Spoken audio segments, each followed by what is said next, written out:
It's okay, Nate. Hey, it's Scotty.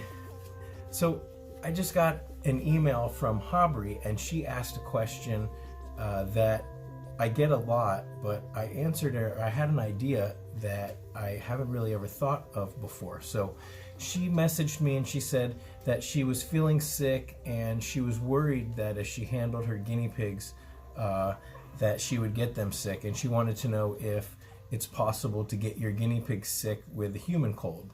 And the answer is a little complicated. I have made a video before about that called "Can I Get My Guinea Pigs Sick?"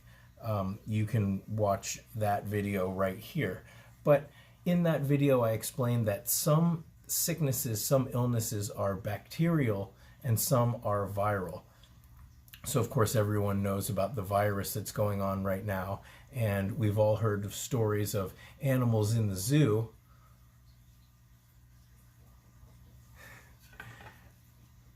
We've all heard of stories of animals in the zoo who have gotten sick.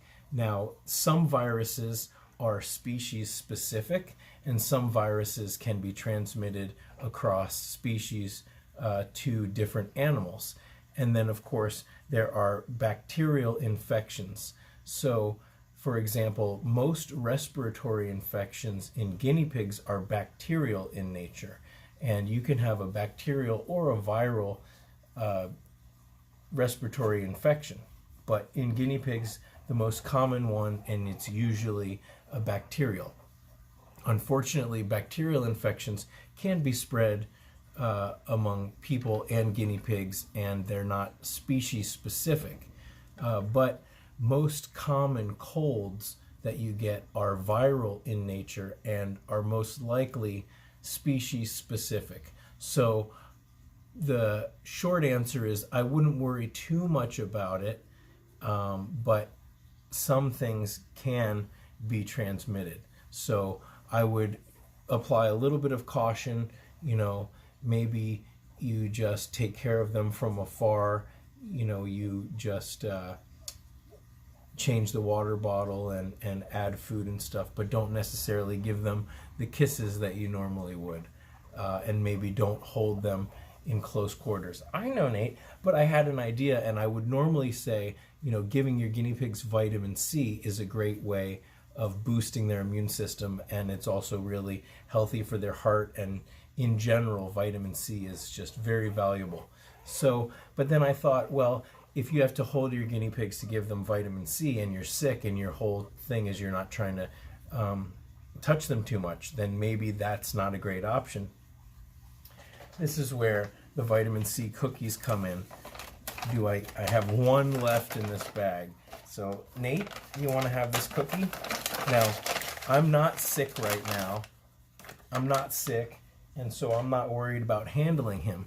But you could certainly toss one of these in your guinea pig's cage, and then they could just chew on it, and they wouldn't necessarily, wouldn't be exposing them to your illness. Especially, I don't think you'd have to wear gloves, but if you just washed your hands, opened it, tossed a cookie in there, I think there'd be minimal exposure. And then that way you can really boost their immune system, and then they get the benefits from the vitamin C cookie.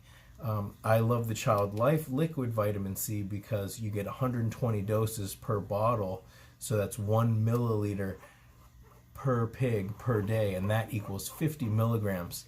So a 1 milliliter syringe, the small oral syringes, you squirt one full one in each of your piggies' mouths, and that's good for the day. But also you could just give them one cookie. The cookies are a little bit more expensive because you don't get 100 in a bag, and the bags are about the same amount as the bottle of the Child Life liquid. But he would rather take this under his house and then eat it without me bothering him. But I just thought I'd mention that and give the cookies a try. I'll put a link to the cookies and, of course, to the Child Life liquid vitamin C in the description. You want to take your cookie in peace. If you don't want it, there's plenty of other piggies in here that will want it. I know Pipsqueak would want it.